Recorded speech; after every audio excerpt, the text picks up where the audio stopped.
I know you're saying what he did is attainable, but there's something, the fact that like he chose wedding videography, that is we both got married. That is a hard fucking job. You get paid a lot of money and you have a very demanding client. And it's thankless. Yeah. Yeah. Because there's only downside. There's only, no one's ever going to be like, this video changed my... No, it's just like, why didn't you get the shot when I was crying? Yeah. No, you are right. I think there is, whether it's nature or nurture, in every individual, a level of like grit and persistence and relentlessness that we have towards our ambitions. Yeah. And for so many people, I think there's also even a confidence that's natural or not. Do you believe in yourself that you can have outsized returns to what's average? And some people naturally have that belief from a young age, and some people don't. Cash. Ladies and gentlemen, group chat. Cash. It's $1 trillion. Hot. Ladies and gentlemen, welcome back to Group Chat, #1 podcast in the world. We are kicking off today's episode with a special interview with Zack Honarvar, who is a manager in the creator space, managing some of the biggest YouTube stars, and also created a new school for those that are aspiring to enter the space. It's a really interesting interview because it sheds light on what it really takes to build specifically a YouTube following and a YouTube page. Yeah, it's the behind the scenes of the business of YouTube. Yeah, super interesting. And then we dive into news. Stock market is over. It's all over. No one's buying anything. Walmart's saying there's a slowdown coming. Home Depot's saying a slowdown's coming. But luckily, at the end of this episode, we have a deal for you. Because of these inflationary conditions, we wanted to make sure that every one of you could get tequila at a discounted price at a quarterly cadence. So Ryan from Lo Siento is here on the episode to bring all kinds of value to you. I mean, less than $30 a bottle, which if you're an avid tequila connoisseur, you know that that is impossible to do. So wait till the end of the episode for that. We got tinfoil. There's a tinfoil segment. Yeah, Anand's bringing the craziest conspiracy because of some hedge fund guy that is walking away from his business. Anand thinks it's not me. Not me. I'm saying people have done Twitter threads on this. So you're not vouching for this. I'm not vouching for it. I'm saying it's out there. Okay. All right, let's get into it. All right, everyone. Before we get into the episode, we have a special interview with my man Zack here. Well, I'm trying to remember, how many years ago did we meet? 5 years ago. 5 years ago. Was it Run Club? No. I think it may have started at Run Club, but I remember you came to the Yes Theory house, the original Yes Theory house. Oh yeah, in Venice. Yeah, in Venice. You came and like kicked it in the backyard and helped us as we were thinking about the early days of Seek Discomfort, the brand. Yeah, I remember that. And it's crazy, after that, I remember just everywhere I'd walk around, I'd see the brand. It's crazy. Yeah, that's right. So it was the Yes Theory house. And then after that, I would see you around, but you live on the West Side. I did until about a year or two ago, but yeah, I've spent a lot of time on the West Side, and our office is still on the West Side, so I'm there for most of my day. Yeah, I mean, my friends who live on the West Side basically live in another country. Yeah, there's as far as I'm concerned, there's West America, East America. East America is West Hollywood, and then everybody else on the West Side. It's true. Like I tell my friends in Silver, like you might as well be in New York. Yeah, I'm going to see you pretty much as often as I see my New York friends. I have a friend who grew up in LA that was living in New York, who I would see every month for dinner. He moved to the Palisades. We don't see him anymore. Literally do not see him anymore. Yeah, people really avoid driving here like the plague. Yeah, it's funny. You gotta keep your bubble small. I'm all in favor of it. Yeah, what we really need to do is we need to have this is a sidetrack, but an idea would be on certain day, like one day of the month, every street goes west for 3 hours.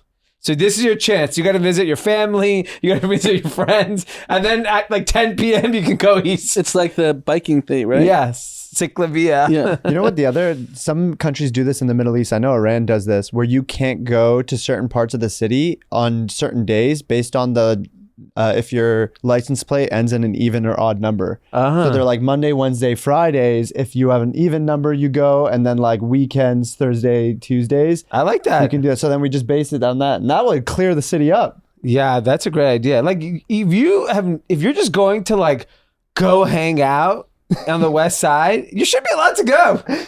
It's annoying. Yeah, if you live in Or West carpool. Hollywood and someone's like, "Hey, can we do a 4:30 meeting in Venice?" Yeah. There's no chance. Yeah, it's stupid. Someone invited me to a 6 o'clock dinner in Calabasas the other day. Yeah, Are you you have, out of your fucking mind? you have to leave at 4:30. I have to leave the day before. Anyways, sidetrack. So when I met you, you were working with Yes Theory. What were you doing with them at that time? I think I had just moved to Los Angeles to manage them and start my own management company, which is One Day Entertainment. Yeah. And where are you from originally? Toronto, Canada. That's right. That's why you're so nice. The Canadians. They're always nicer. How did you meet Yes Theory? Because they were already quite popular by the time you started working with them, right? Yeah, they were definitely hitting that inflection point.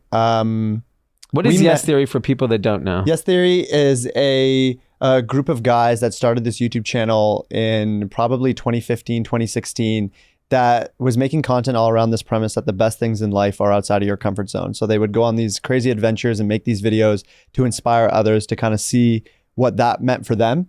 And I met them because I used to work at Shopify before I moved out to Los Angeles. And in one of my trips to LA, as part of my job at Shopify, a friend of mine was like, yo, you got to go see these guys in Venice. I don't know if you've spent time in Venice. It's a great part of the city. And we ended up going out for lunch and just became really good friends. Oh, And they that's came amazing. to me and they're like, hey, we want to launch a merch brand and you work at Shopify. Can you help us?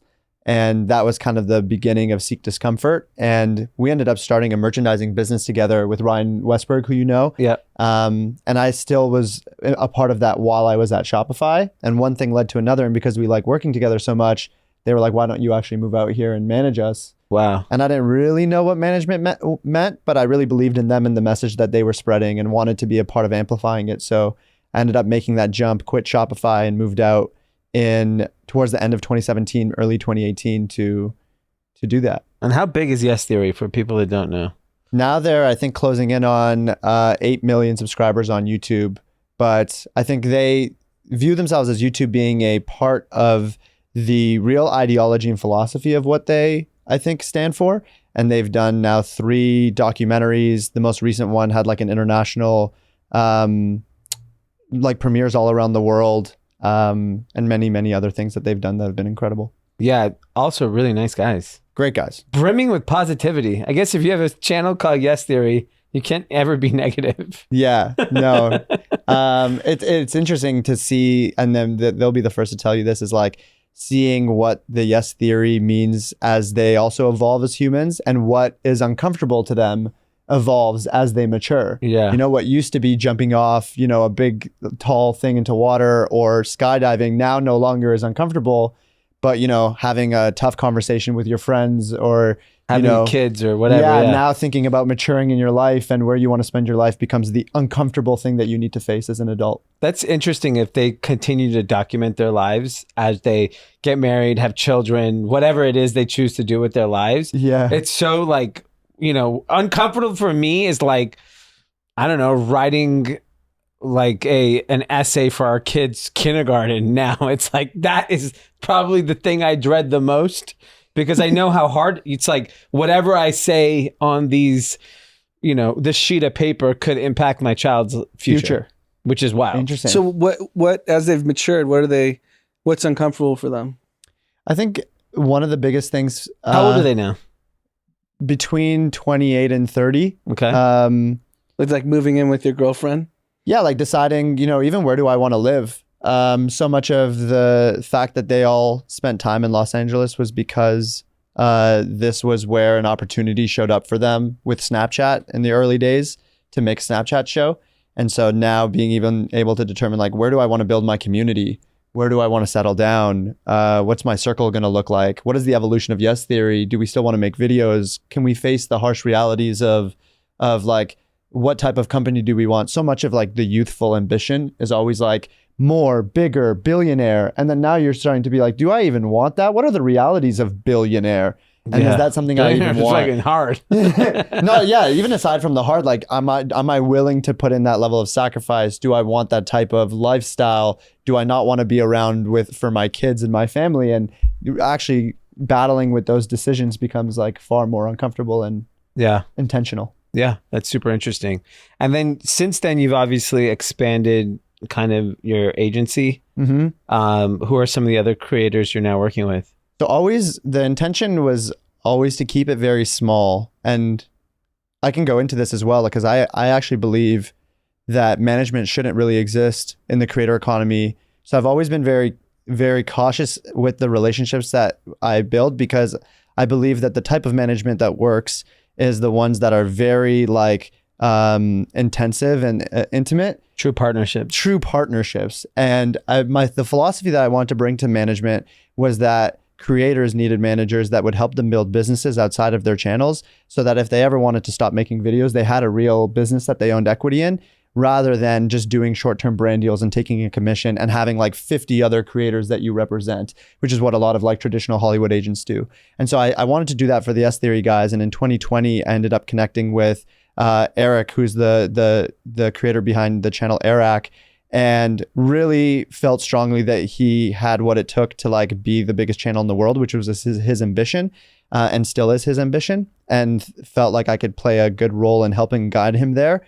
What type of content does he make, for those that don't? I would say Eric makes like more lifestyle and challenge-based videos. I think more recently, how I would describe his format is he takes formats from traditional television and YouTubeizes them. So things like The Bachelorette or Big Brother, he'll figure out like, how do I take that format and bring it into a younger, more Gen Z millennial audience. That's fun.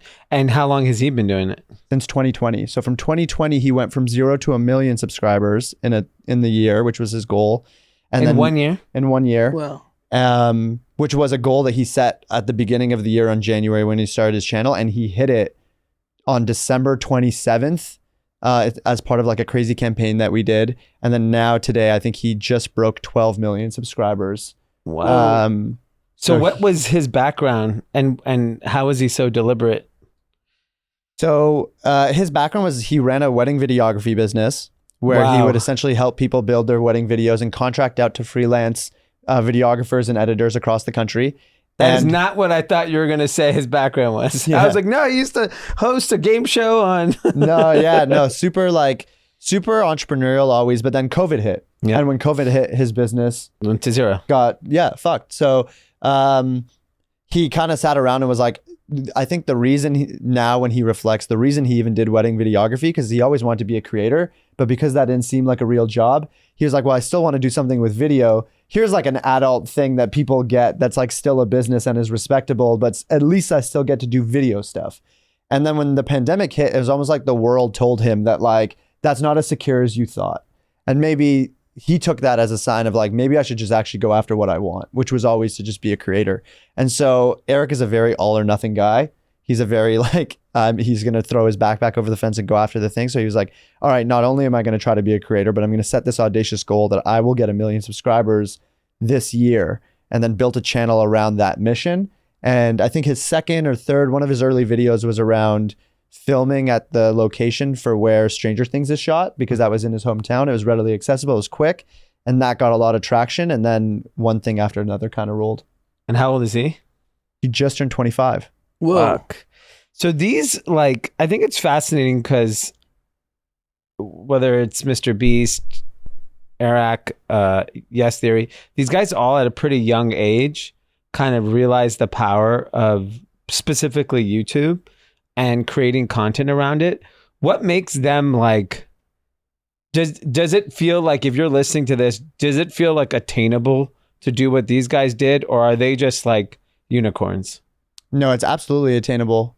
I think the thing that they have is they deeply, especially people like Jimmy and Eric, because I think Yes Theory has been a very broad, like they've expanded to so many things. It's not all about YouTube, but for Eric and someone like Jimmy, it's all about YouTube, and they're obsessive the same way that, you know, we might think of like certain entrepreneurs about being obsessive about what their business or their field is.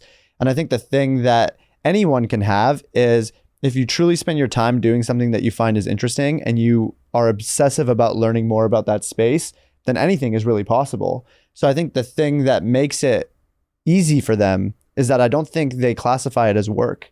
Like Eric's idea of a good time is thinking about what to do on YouTube and innovating on formats and coming up with ideas and, looking through his retention graph with like a data person and like trying to pick out where he can improve. The same way I imagine. That's crazy, but like a 25-year-old at their job is not doing that shit. No.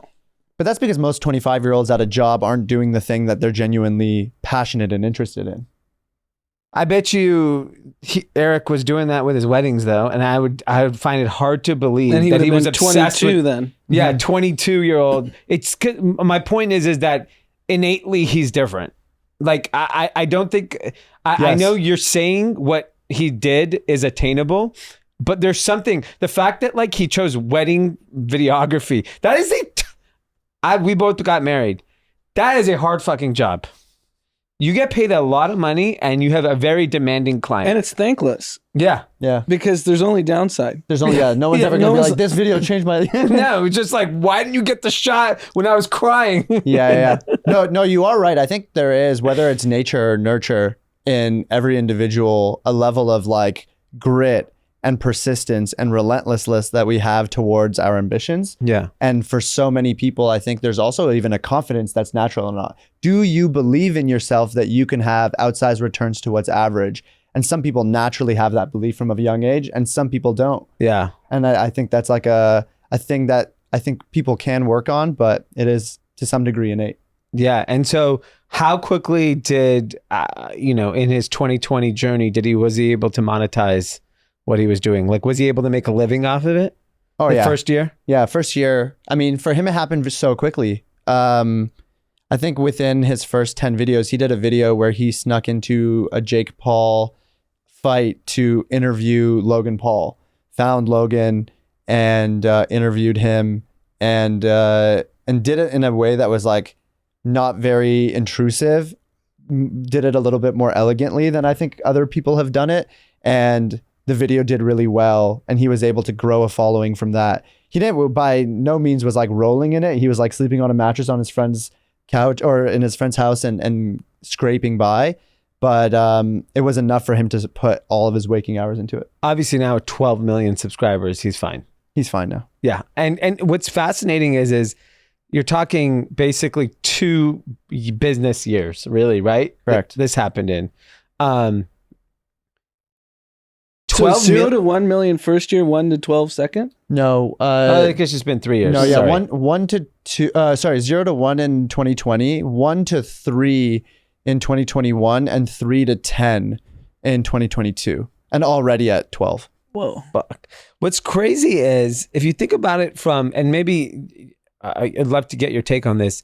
So I think Mr. Beast, when it came to YouTube Super Bowl, he made a tweet something about the commercial is $7 million this year for a 30-second ad spot. He's like, if someone wants to reach that many people for less, hit me up. Yep. Do advertisers now realize that they could potentially more efficiently reach people through YouTube? I personally, just objectively, don't think buying ads on TikTok or Instagram through influencers is a good use of money. If you're going to deploy millions. Mm-hmm. Whereas I think on YouTube, the engagement is so, or even a podcast is so entrenched that I feel like you can actually get your money's worth more so. But with that being said, 12 million people, obviously not every video reaches everybody, but there's not a show on network television right now that reaches 12 million people, except NFL. Right? That's the only thing that'll reach maybe the season finale of New Amsterdam, whatever. And I bet you that's not even reaching 12 million people. What I'm trying to understand is like when you go out and talk to brands, are they giving you the budget of TV yet? Good question. And it's actually funny, like Eric's video that was like the modern day YouTube version of The Bachelorette, where he like brought in his sister, lined up 100 guys and they all like, did various He like brought things. his sister? Yeah. To try to find her like a a date. And that video, I think now has, I want to say somewhere between 10 to 15 million views. And it has more views than the season finale of The Bachelorette. And in terms of the way that advertisers are thinking about it, dude, from 5 years ago when I started working with Yes Theory, I was like, first of all, none of these organizations had digital marketing departments. I remember we did a brand deal with Bumble 5 years ago with Yes Theory. It was the first ever YouTube deal they had ever done. They didn't even have the contract to send us, and it was like very hacked. Same with Shopify. One of the first ever YouTube partnerships they did 5 years ago. And then today to see the level of teams in these organizations that are spending is enormous, and the budgets have significantly increased. I think what we're seeing now with kind of the macro environment changing a little bit is interesting because it's the first time that we've seen a dip in the entire economy, and how that will impact the creator spend is going to be interesting. But in my opinion, it's far easier to track the ROI of the spends that you do on YouTube because you can use unique links, etc., versus the spends that you do on traditional. You really don't know whether it works or not because so much of it is not direct conversion. So I actually think when we see tightening of ad dollars, we'll also see redistribution of allocation towards platforms like YouTube. It just may be different between micro creator and, like, by micro creator I mean smaller, and some of the larger players like the Jimmys or the Airacs of the world. I think the big challenge that the digital world hasn't solved for yet, and we joke about this, when you are, I don't even know what the commercials were at the Super Bowl this year. We were there, so how would we know? I don't know. It's on the fucking screen. No, not all the time. I thought There's one peanut commercial with Jeffrey Ross that I saw on the screen. Okay, so let's say Pepsi, right? They obviously spent a ton of money. What Pepsi corporate executives get to spend $7 million plus production? No, yeah, they'll spend $10 million, right, for a commercial. They get probably 30 seats at the Super Bowl. Mm-hmm. They get corporate dinners. They get to go meet some like jerk off old timer. They probably get to go to the Sports Illustrated party. Yeah, like whatever. Tailgate. You know, like there's a hospitality piece. That's a very interesting point. Like if I'm going to write, let's say, Eric a check for $1 million, what's Eric going to do for me? Like, are you taking me out, me and my kids? Are you going to, you know what I mean? Like that piece is so under appreciated because like when you're writing these big ass checks, okay, Pepsi has to spend $1 billion a year, whatever their budget is, right? Of course you have biases. Oh, I love the NFL. Fucking sponsor the halftime show. Did they see a lift in Pepsi? Absolutely not. No. I refuse to believe more people drank Pepsi the next day because of that halftime show. I think they have to just hit people with remembering that, hey, you should drink Pepsi, drink Pepsi, drink Pepsi. But like, it's about shelf space in that industry more so than anything, right? As long as you should be just paying Ralph's and grocers to keep pushing you further and further closer to the aisle or to the end cap. That to me is a better use of spend than sponsoring the halftime show. Well, there's also like for certain brands like Tubi, if you guys saw the Tubi ad, the one where it like looked as if like you used your remote and everyone freaked out. Like they I think nailed it. That was a good ad. For them, it's probably a needle mover. Yeah. For Pepsi, it's like there's probably so but little Tubi is like an variability. emerging business. Exactly. Whereas Pepsi, like I don't understand why Pepsi just doesn't go to say, you know what, Eric, 5 more episodes of The Bachelorette, we love it. It's so much cheaper. I don't know what his rates are, but it's got to be cheaper. It's still cheaper. Yeah, and you'll reach the audience you want to reach, which they probably is Gen should Z. be doing both. I agree. I think that the strategy. And we've partnered with Pepsi. Like the pizza party was sponsored with Pepsi. Yeah. Same with Pizza Hut, who we partnered and did a Super Bowl commercial using footage we licensed to them. Wow. So we were involved in that way. Their commercial only ran prior to Super Bowl, so it wasn't in the middle of programming. But I also agree, if you're Pepsi, you should be everywhere because your product is everywhere and your goal is to stay top of mind. But I think with marketing, especially at those big companies, it's that old adage, which is like, I know 50% of my marketing budget is working, but I just don't know which 50. Yeah. It's like you have no idea. You just like revenue comes in and you're like, I hope this is working. Like, yeah, I let's keep guess if sending. sales keep going up, like, fuck it, let's just, we we- all get to go to the Super Bowl too. Exactly. Like Coke's earnings were up. Yeah. The other thing is, if you're the person who's running marketing at Pepsi, if you're CMO, there are a few things that you just need to do to keep your job.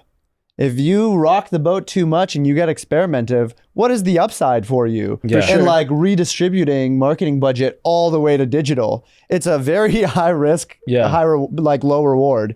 So I think the It's better crazy. thing is Like just someone like was, keep your job. Sorry to interrupt, but someone was giving me the advertising dollars on like radio, and it's staggering how many billions of dollars are still. Yeah, dwarfs podcasting. Yeah, dwarfs. And I think that goes all the way up to the CEO. yeah, Like the CEO has to manage for quarterly earnings. yeah. Yeah. They're Just not. They're not incentivized to be. Only the founders are. Founder CEOs like Zuck. Sure, you can criticize him for Meta, but Yeah. he's like, I'm gonna try it, and the street said, stop trying it. Yeah. And he had to recorrect. Yeah, I'm fascinated. But by if another CEO had done that, they'd be fired. yeah, Yes. well, he also controls the company. Yeah. You can't hurt him. Very true. Really interesting. So, tell us more about this new company you're doing. So, you guys is it kind of like a school? Yeah, that's the idea. Was when Eric went from 0 to 1 million subscribers at the end of 2020, we kind of felt like we were like, holy shit, it worked. Like this happened. And there was so much that we learned throughout the process of what worked and what didn't. And the stage of YouTube was very different than what YouTube looked like when I first started working with the S Theory guys. Like, shorts had come out, or like was like in its infancy. Short form content was brand new, right? Yeah. Like TikTok wasn't around when I first started with the S Theory guys. And we were like, okay, how do we actually turn this into what film school will look like for the creator economy? We knew that there are, tens of millions of people in this country alone that want to become creators, especially the younger generations, but there's not really a lot of resources for them. The things that look like pre-recorded courses become irrelevant really quickly because the state of the world moves too quickly. I think the free content that's out there on YouTube is just so hard to navigate. You don't know what's credible. And at the same time, going to film school is like so challenging and expensive and so exclusive. So we're like, what is the option? And so what we wanted to do was create something that gave the advice that we would give as managers, which people would come to us and be like, how do I do it? How do I do it? And our advice was always the same. Stay consistent and post weekly videos. Don't think about making your next video viral. Just stay consistent. Week after week was the cadence. And then go find like a group of friends that are also trying to do that at the same stage you are, or slightly higher or lower, and then roast each other's videos on a weekly basis. And if you do that, you'll be successful if you stick the course long enough. So then we were like, how do we productize that? And we built a program that's like a community learning platform that essentially gives that experience. So, really interesting. And I think like, I was talking to actually one of our listeners when we did a meetup during the Super Bowl, and he's a film and I think audio teacher at a high school in Arizona. And if you think about the skill sets in like the modern workforce, there's a humongous opportunity to properly educate like this next generation of young people. But the problem is the employers are still hiring based on a very traditional flow of, staffing. Mm-hmm. So they are looking for college degrees. They are looking for like that accreditation from some institution that gives them. How do you build that? Because I think that to me is like, how does an employer get comfortable? Like When you say employer, you're talking about Fortune 100? I'm talking anybody. Like let's say, take me for example. Let's say I want to hire someone, a new blood in social media or in YouTube or whatever, right? The only thing I have to show for is where did you work before, right? And so if you don't have experience, then you're kind of shit out of luck. But let's say you went through Zach's program and we get comfort with, like one of the things that I think colleges do well is they go and spend time with employers, like large employers, and they go, look, this is what we're teaching our accounting department these days. This is what we're teaching our psychology department these days. This is why you should get comfortable with our students and blah, blah, blah, blah. Like almost go vouch for their class. And I think like we just need to get comfortable that like they're properly trained, that we could take a risk on them. That's what I think that needs to happen. I agree. I also think the way that we think about it is that the right answer is not a 180 flip from traditional schools and universities.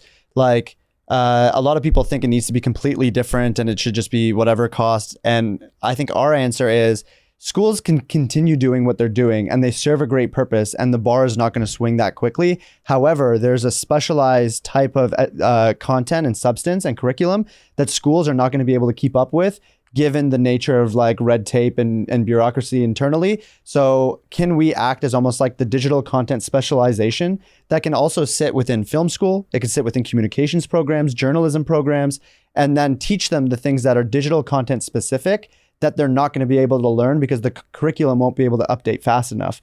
And so we still think, and a lot of our members are still students at SC or UCLA or various colleges and universities across the country. But I think the answer looks more like that, where you can still get the accreditation from these schools, but then also have this like hands-on experience in depth into the world of digital media, because that will touch jobs from, in my opinion, sales to journalism. Yeah. And so what's the program today? Like what's the website, by the way? Creatornow.com. Okay. And you go to creatornow.com, and are there different courses? How does it work? So it's very much, I would compare to what Duolingo is for learning a language or what Strava is for getting fit and running. It is for content creation. So it's a gamified experience where you connect your YouTube account and we track how many videos you're posting. And the more that you post videos, the more that you earn status and coins and rewards inside of the program. And then we build experiences where you can join a team of other creators. You can start your own team and recruit other members. And we provide workshops and live sessions probably 4 or 5 times a week with different experts in the field. So we'll do everything from dedicated time for everyone to edit with one another, so you have accountability. We'll do dedicated time for ideation, so everyone can ideate together. And we'll do like clusters of people that chat with one another to like give feedback on each other's videos. Wow, that's really cool. And how much is that? It's $350 for a year, $350 for a year. The whole year? Whole year. And it's at one time? Do you got payment plans? Right now, we're only doing annual memberships, but I'm sure in the near future, we'll launch out a monthly. That's awesome. I mean, considering like, homie went from 0 to 1 million in a year, $350 is pretty good. Yeah. Like we wanted to keep it accessible because a lot of the target market, there's 26 million channels between 100 subscribers and 1,000 subscribers. 26 million in the world. And there's only 300,000 channels above, I believe it's 300,000 subscribers. So there's not a lot of big channels. Yeah. And so I think what we want to do is like, wow, there's all these people that want to try to do it and they've started a channel and they've gotten a little bit of traction, but then they get stuck and then they quit. Yeah. And our thesis around it is the reason that they quit is because when you're an early stage creator, you post videos and you post into this void of YouTube. And then no one tells you in a personalized way, is your video good? Is it bad? What can you improve? It's like your mom tells you, that's great, honey, like keep going. Yeah. And your friends are like, yeah, bro, that's cool. But then no one gives you personalized feedback. And because it's so hard and the feedback loop is small and you compare yourself to Mr. Beast and he's crushing it, why aren't I doing that? Then you quit and you lose the motivation. So our thought process, if we can make it fun and we can give you peers that are at the same stage as you, hopefully you can stick past the average of 8 videos that people quit at and get to 20, 30, 40, 50, and you're giving yourself more at-bats to get the level of success that will keep you at it for longer. That's amazing. I think it's like incredible at developing a really good habit and more importantly, like a skill set that's actually employable, exactly. Which I think is really the goal here. Do you have any discount codes for group chat listeners? Yeah, I'm sure I can maybe throw one in the show notes. Okay, group chat is the code. You can tell us later how much you're giving off. There you go. I'll do that.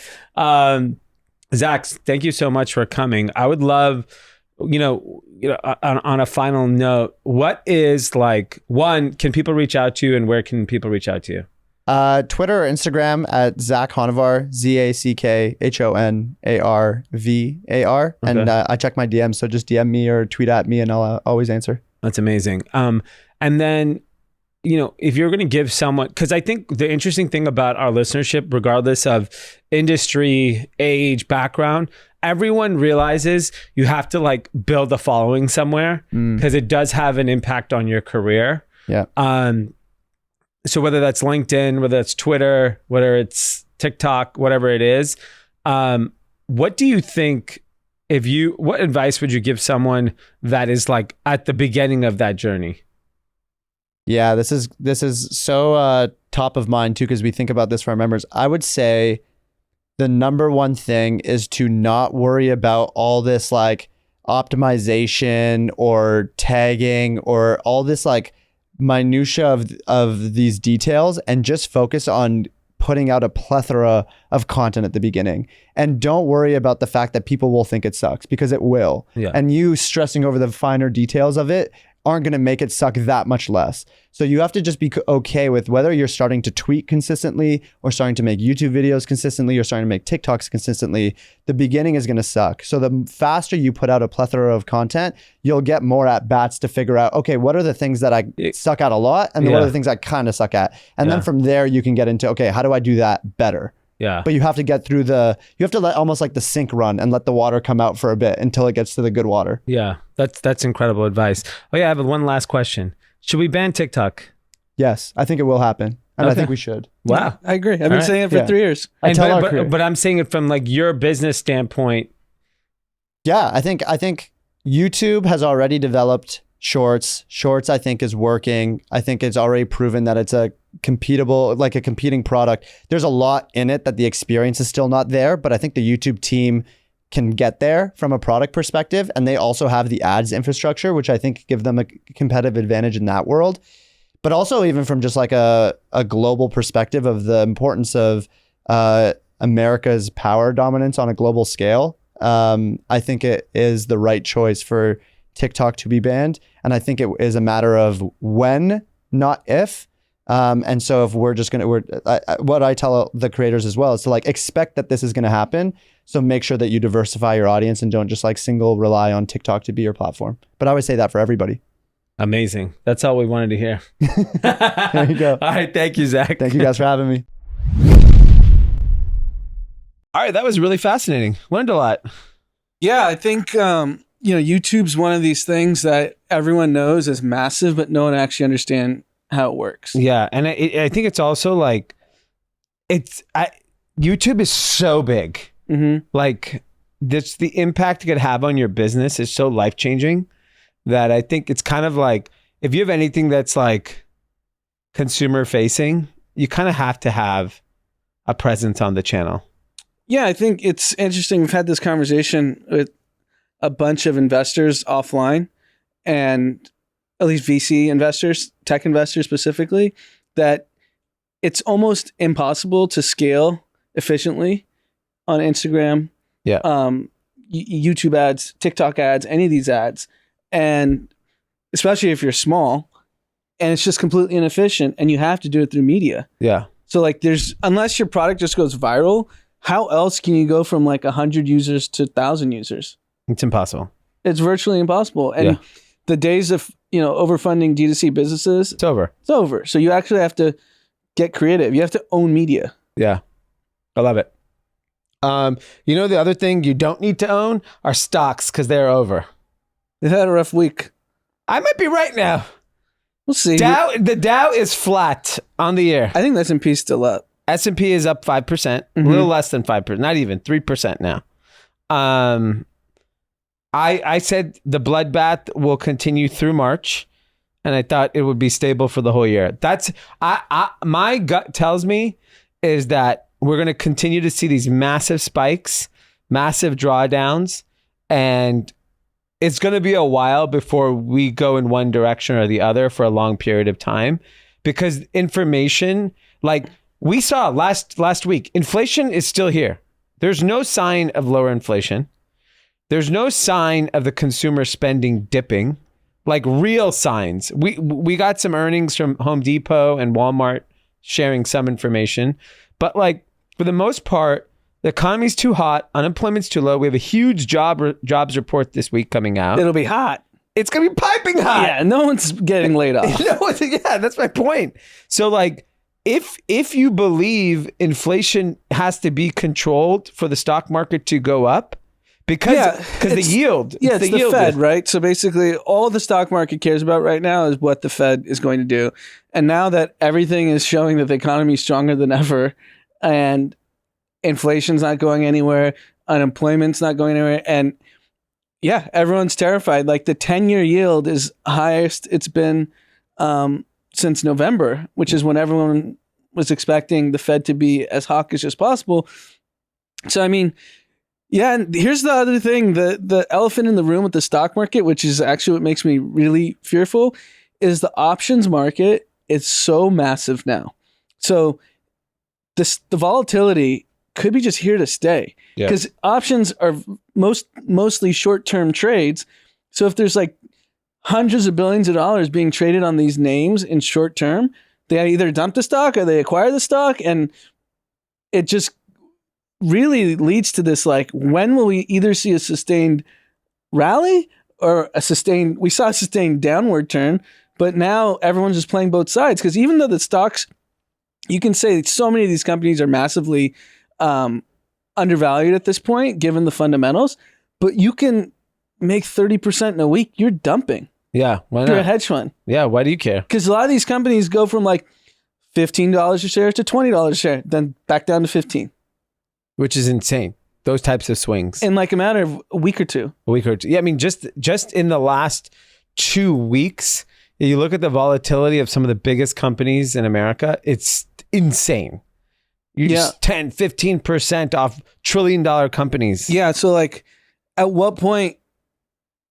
Well, yeah, I don't know. I don't know how this all shakes out, because it's a very different dynamic than what's actually happening in the economy. These are hedge funds who get paid to make money. So if you're up 30%, you're not going to get greedy and go for 60. You're out. Yeah. Especially in this climate. So it's mutual funds and Fidelities and those guys who just are the long-term holders that need to come in and actually have sustained positions. I mean, they still are the biggest portion of the stock market. Yeah, but they're not moving the market. No, because they just sit. Yeah. Time to make some trades, Fidelity. Get out there and trade. What are you doing? Keep buying. Keep selling, flip shit, Yeah, just dump buy. shit. We want to rally. I mean, but today's decline was staggering. Like, it was a big drop across Dow, S&P, NASDAQ, and it's blue chip companies that are getting cut. And there was some data on housing that came out, 12th straight month of decline in housing. Existing home sales dropped to the lowest level in more than 12 years. And also showed the smallest increase in annual house prices since 2012. And then the mortgage, 30-year mortgage keeps, it's going to go back up. Yeah. 6.32%. Yeah. It was almost under 6. Yeah. So it's crazy how quickly these data points shift. Yeah. It's wild, and the impact that it has to the last economy. week we thought housing's hot, this is hot, this is that. Now we're like, I mean, we don't sound stupid, because that's how quickly it changes. yeah. You just have to be able to. You gotta move, dump your house now. Get out. It's over. You're the best at this. Yeah. Jump. This and is my change- type of market. No conviction. No conviction. No conviction. Go with the wave. Yeah, if the Eagles are winning at halftime, you're rooting for the Eagles. If the Chiefs winning at the end of the game, you're a Chiefs fan. Rolling my homies. I think it's really interesting just to see. I believe if you're a long-term holder, it's such great buying opportunities to buy like incredible companies. Yeah, if you have a 10-year horizon, you can't go wrong. Yeah. If you're a trader, it can't go wrong either, because you probably We got to be on the right side of the you got to trade. be the right side. Yeah. I mean, if you were going long the last couple of weeks, you got slaughtered. Mm-hmm. But it's for us, it's exciting as a spectator. It's pretty fascinating. The other big news that came out today is I think this is what really spooked the market is Walmart and Home Depot came out and said they are getting ready for a consumer slowdown. I think the biggest I thought was shocking was one, Walmart absolutely crushed earnings. They're saying that the high-income shopper has now come into their stores. Grocery business absolutely on fire. Mm-hmm. Discretionary items like electronics and home decor and big ticket items are definitely softer. And And I think they're basically like a great example of like the amount of like the shift that they've made from a merchandising strategy. 60% of its annual revenue comes from grocery now. That's insane. That's crazy. And so this high income shopper is now coming into Walmart. Once you kind of go to a Walmart and you understand the value you're getting, I assume it's very hard to all of a sudden go back and pay a higher price for similar categories. If 60% of their total revenue, they do over $400 million in revenue. Yeah. So they're the biggest grocer in America. Yeah. They're the biggest everything in America. That's crazy. Yeah, I mean, I remember 10, 15 years ago when Target made a decision to go, make a lot of their store groceries. Everyone was like, oh, is that the right move? Clearly, I'm sure Target will report similar numbers that majority of their revenue is groceries too now. Yeah, I'm sure Target. I just really am curious, like, intent of like a suburban mom or dad. Is your intent to go get groceries, or you just went to go get other stuff and you also bought groceries? I think historically, 10, 15 years ago, your intent was not groceries there, and you picked up. I think now you go grocery shopping there. And then you may pick up some golf private clubs. labels. Yeah, teas. you're picking up whatever. Like, I mean, they're basically like, what's interesting, if you live in an urban area, right? Like densely populated, let's say like where we live, your grocery store, like my neighborhood grocery store, I had to go this morning just to buy butter, right? Because I literally across the street, I just run over there and go get it and come back. In most cases, most people have to hop in a car, drive a few minutes, go, park. It's a whole thing. So I think from like a time spent, like, are you really trying to go to a grocery store, sporting goods store, go to like 17 different stores, or just go to Walmart and get everything you need? Yeah, or go to Target, get your everything you kids' need. School supplies, groceries. Yeah, the fact that you can walk into like a Bristol Farms or whatever, and you need, I don't know, a pencil. You can't get it. Mm-hmm. You literally can't get it. And so I think this idea of these one-stop super centers just are going to continue to be important, I think, for customers. It's just easy. Curbside pickup is phenomenal at all of these retailers, Target, Walmart, people like that. I just see these businesses getting bigger. I don't see them getting smaller. Like, I'm curious to see, does Walmart ever build categories and products for a higher end consumer? Like, do they build like an organic food aisle that's like 20% higher? I think once prices of those foods come down, they do. Yeah. Which ultimately they should as technology gets better. Yeah. And then the Walmart customer, as long as it's affordable, yeah, they're going to demand that too. Yeah. And I think, Walmart has proven they can sell high priced items, and so can Target. There's $1,000 items in both those stores. Mm-hmm. So I don't think I think it's just, can you provide value? As long as you can provide value to the consumer, I feel like you can easily scale your business to other categories. I mean, like, Walmart feels like, and Target both feel like there's so much runway in front of them on categories they can attack. Yeah, because a lot of these services, the on-demand groceries, just too expensive. Yeah, it's ridiculous. Like, you can't afford it. But yeah, I mean, I'm curious to see. And then in that race to compete with Amazon, I mean, Walmart has proven that they're ready for the fight. Like, they're the only company that is actually ready for the fight. Yeah, I agree with that. I don't think there's anyone else yet ready to compete. I think Target does on some categories, but holistically, Walmart's the only one with the war chest to go after. Because they sell the same product at a profit, whereas Yeah. Amazon doesn't. Exactly. At the same prices, just got to offer the convenience. I also think Walmart.com has probably also translated to a lot of new customers to Walmart, because inevitably Walmart.com is a very different merchandising experience. Mm-hmm. You can buy anything on Walmart.com. All the brands are on there. Interesting. Amazon's fighting another battle. Amazon CEO is getting pressure from Amazon employees to drop the return to office mandate. I wonder how that goes. They have a very strong culture. And they are very disciplined. They're frugal. Like, I'd be shocked if he gives in here.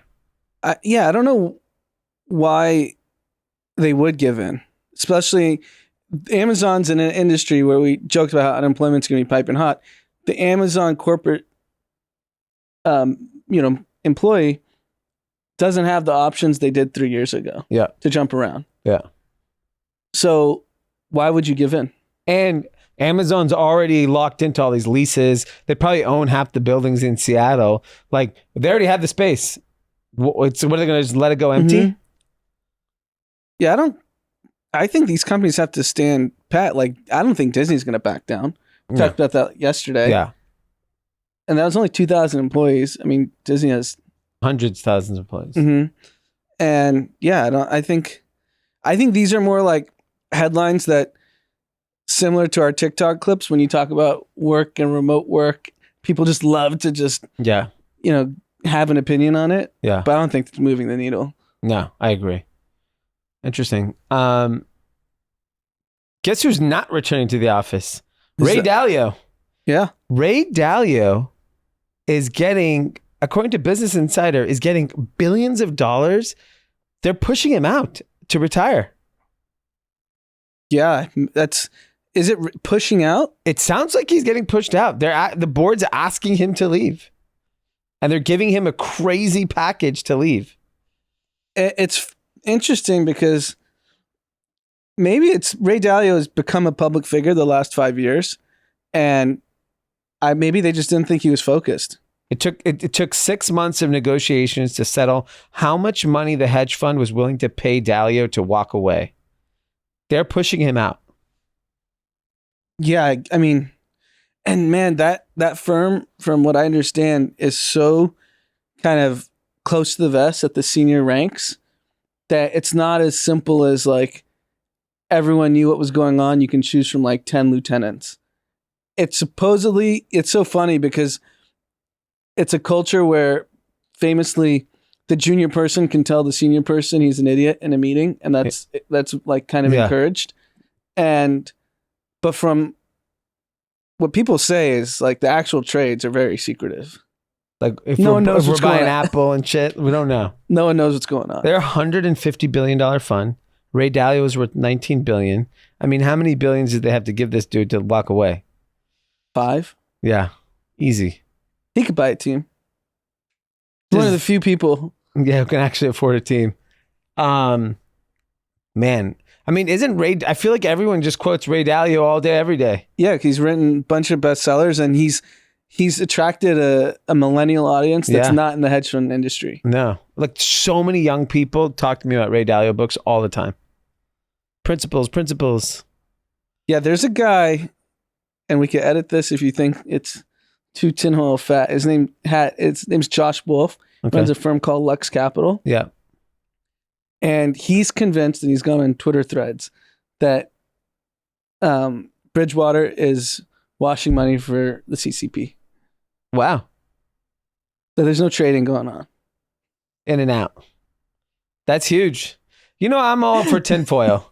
And maybe they're like, this guy, he's been doing it, and maybe he feels like he needs to expose himself.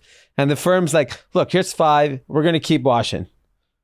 Yeah, this is not a TikTok clip. So let's make sure it doesn't sneak in there. And where can we read about this young man's theories? So I think he's deleted the tweets because they existed like 5 years ago. Oh, so you're just making it up now? No, they existed. Okay.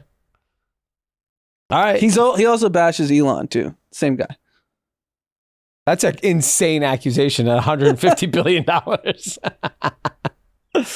All right. That's a tinfoil theory. We'll let it live on the internet. I'm going to Google that when I get home.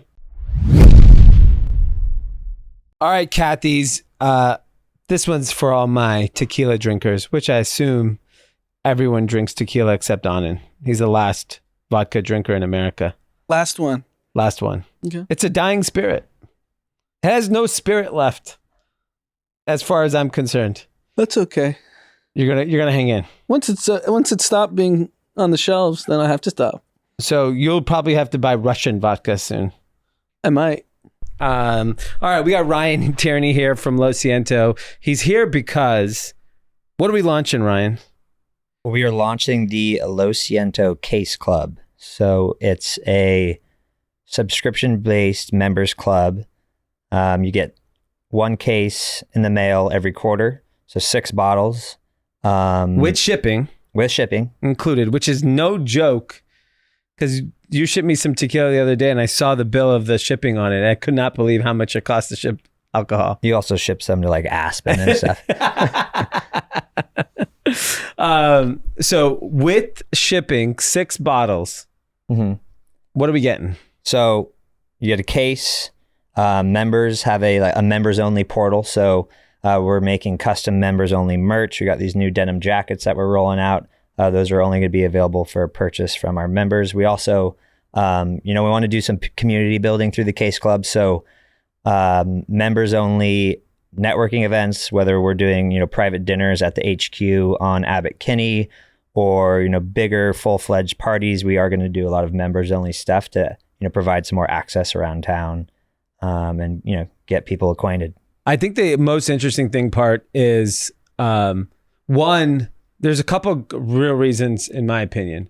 One, the value is incredible. And if you sign up right now for the next 30 days, if you go to losientotequila.com and become a member, for $170, you get 6 bottles of tequila delivered to your door.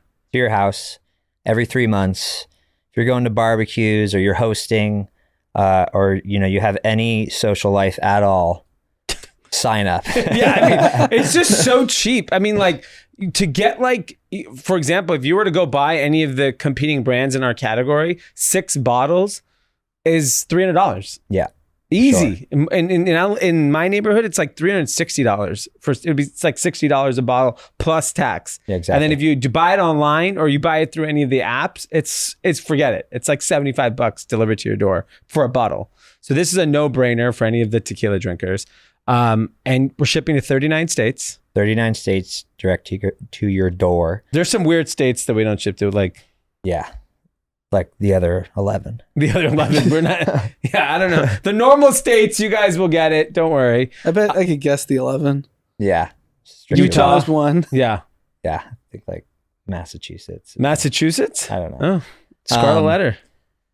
Also the Añejo. So when we come out with that, which is coming out before summer, members are going to be the first to get their hands on it. So a lot of cool, fun value adds as well. Yeah, and I think the other piece to it is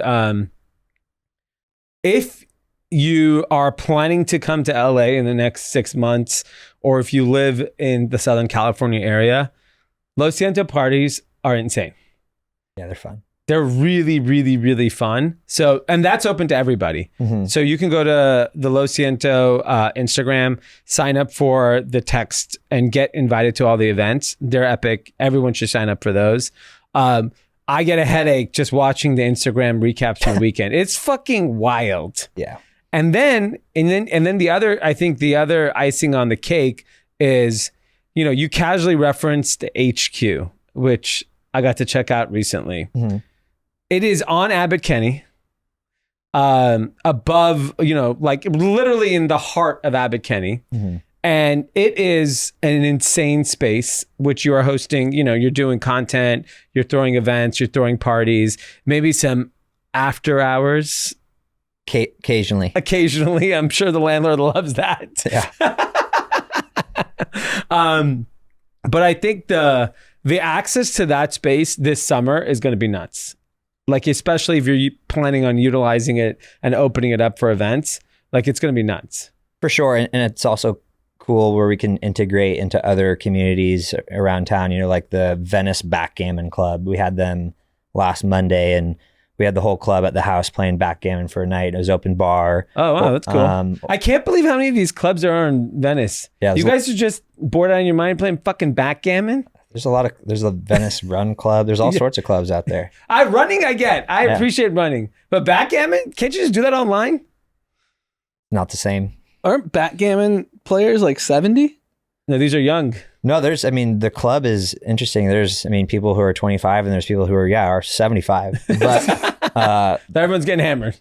Yeah, I mean, and they do them they pop around at other restaurants and stuff. They do it once a week. They have a members only version, so we hosted all of their members at the house. Wow. And it was open bar, and we got to meet a lot of cool people. But we want to do more stuff like that because obviously the space is great. You know, we built for hosting, and yeah, it's it's a memorable spot. So when people are there, they know that they're at our office. Yeah. I think that's amazing. So LosCientoTequila.com. Head over, become a member. The value is just too good, especially if you do drink tequila. It's just incredible. And the product is phenomenal. I literally drink the Reposado every single day. I'm definitely one of the higher consumers of the product.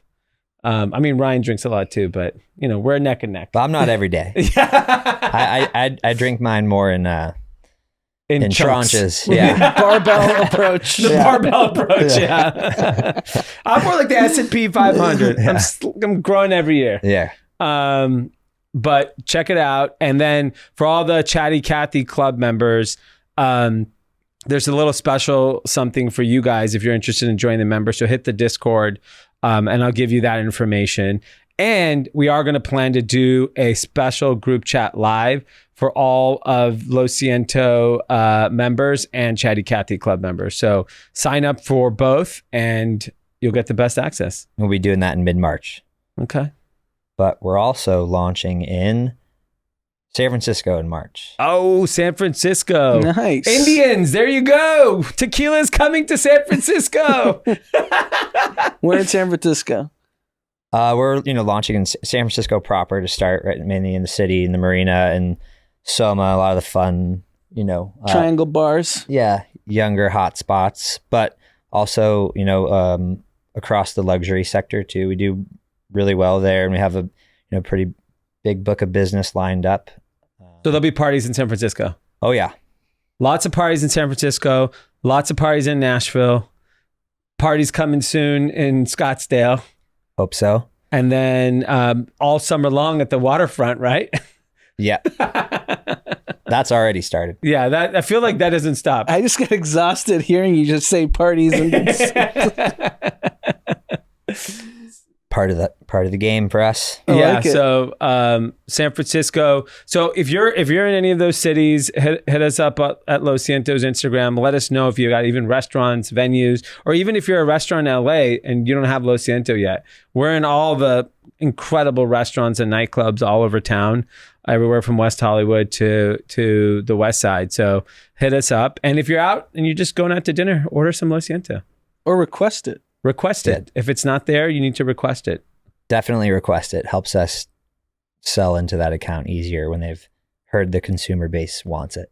Yeah. And then if you have any other interesting opportunities for Lo Siento, hit up Brian on what's best, Instagram? Yeah, hit us up on Instagram. Stay tuned in the community text thread. We'll be hearing about all the fun stuff on the horizon. So keep it going. All right, Ryan. Thank you. Thanks. All right. Let's move on to some shout outs now. So we have a shout out from Tom. So this is really interesting.